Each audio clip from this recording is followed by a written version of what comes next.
There is a moment before the world fully awakens when everything feels untouched and gentle. The air is still, the light is soft, and the mind has not yet been pulled into the noise of the day. In this quiet space, we remember something essential about being human, that peace is not something we chase, but something we uncover when the unnecessary falls away. A simple room, a single breath, a moment of stillness, these are not empty experiences. They are full of presence. And in this presence, we rediscover a truth that ancient traditions have whispered for centuries, that simplicity is sacred. Minimalism is often misunderstood as an aesthetic: clean desks, empty rooms, neutral colors. But minimalism is not about owning less for the sake of appearances. It is about creating space for the soul to breathe. Across cultures and spiritual traditions, simplicity has always been a doorway to clarity, compassion, and awakening. When we remove what is unnecessary, we begin to see what is essential. Today, we'll explore why minimalism is far more than a lifestyle trend. It is a spiritual practice, one that helps us return to ourselves, reconnect with the present moment, and rediscover the quiet wisdom that lives beneath the noise of modern life. We often think of clutter as something physical, objects scattered across a desk or piled in a corner.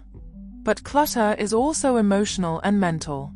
Every item we own carries a small story, a memory, a responsibility.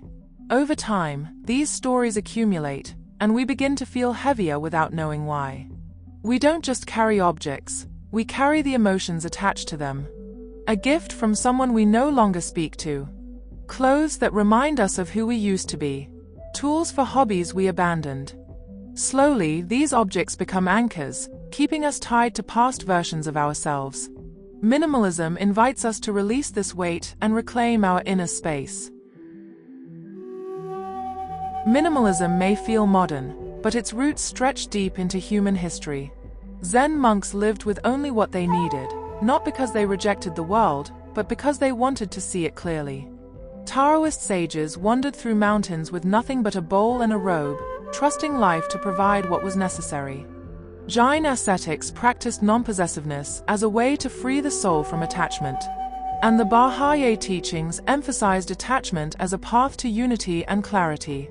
Across these traditions, simplicity was never about deprivation. It was about creating the conditions for awakening, a life where the mind is unburdened and the heart is open. Detachment is one of the most misunderstood spiritual principles. It does not mean rejecting the world or refusing to care. It means caring without clinging. It means loving without trying to possess. It means appreciating without needing to control. Minimalism becomes spiritual when it teaches us to let go, not just of objects but of expectations, fears, and identities that no longer serve us. When we release what we cling to, we discover a deeper freedom. We become more present, more compassionate, more aware. Detachment is not coldness. It is spaciousness. It is the ability to hold life gently without squeezing it too tightly. Our environment shapes our inner world more than we realize. A cluttered room creates a cluttered mind. A chaotic space amplifies stress and distraction. But when a room is spacious, the mind begins to breathe. Minimalism is not about creating emptiness for its own sake. It is about designing an environment that supports clarity and calm. When we remove visual noise, our thoughts become quieter. When we simplify our surroundings, we simplify our inner dialogue. A clean desk becomes an invitation to focus. A quiet room becomes a sanctuary for reflection. Minimalism is a way of telling the mind, you are safe. You can rest now. The Tao teaches that life is always moving, always changing, always flowing. But we often resist this flow by holding on to things, possessions, identities, routines, even beliefs. The more we cling, the harder it becomes to move with life. Minimalism helps us lighten our load so we can flow more freely. When we own less, we become more adaptable. When we release what no longer serves us, we create space for what life is offering now. The river does not cling to the rocks it passes. It simply flows. And when we practice minimalism, we learn to flow too, gently, naturally, without force. The Buddha taught that true peace is found in balance, not in indulgence and not in extreme austerity. Minimalism aligns beautifully with this middle way. It is not about owning nothing. It is about owning what supports your well-being and letting go of what distracts from it. When we simplify our lives, we reduce suffering caused by craving and attachment. We stop chasing the next purchase, the next upgrade, the next distraction. Instead, we learn to appreciate what is already here. Minimalism becomes a practice of gratitude, presence, and moderation, a gentle path toward a more harmonious life. In Jain philosophy, possessions are seen as threads that tie the soul to the cycle of desire and suffering. The more we own, the more we fear losing. The more we accumulate, the more we crave.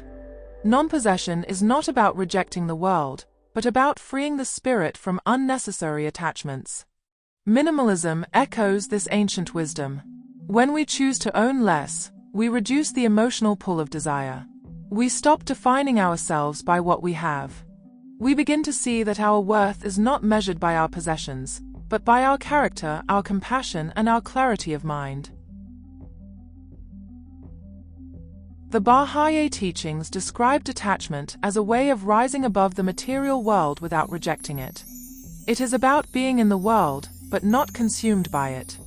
Minimalism supports this spiritual posture by helping us focus on what truly matters: service, unity, compassion, and purpose. When we let go of excess, we create space for deeper values.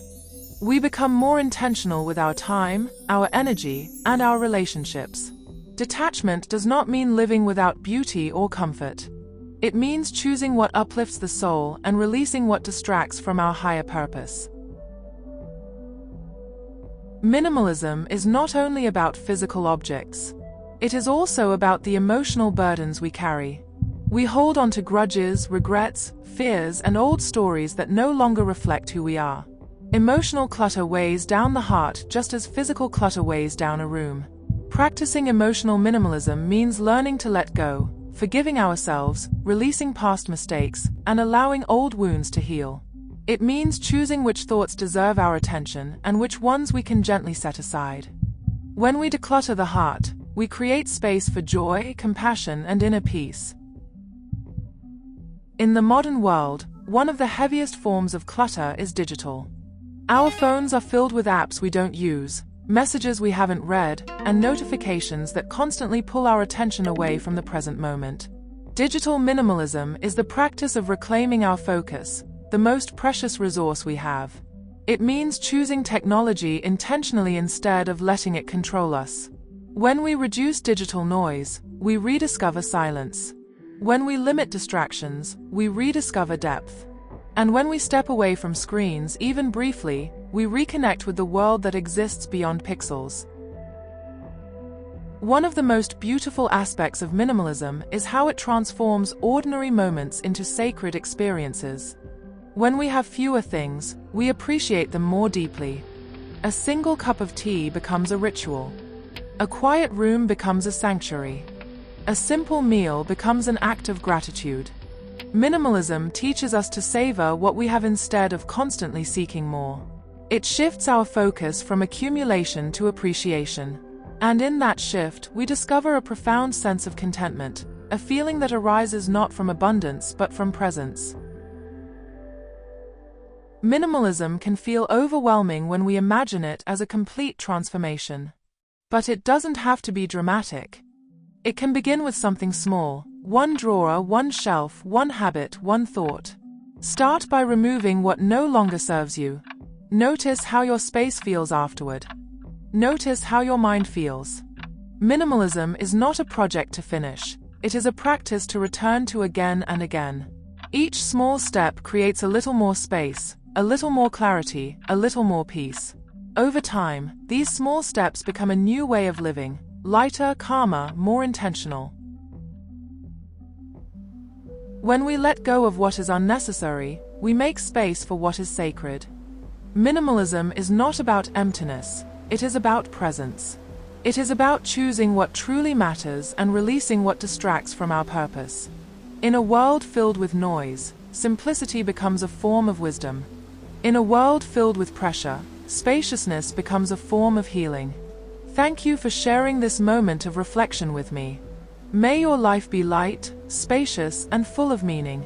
Until next time, may you walk gently, breathe deeply, and carry only what brings you peace.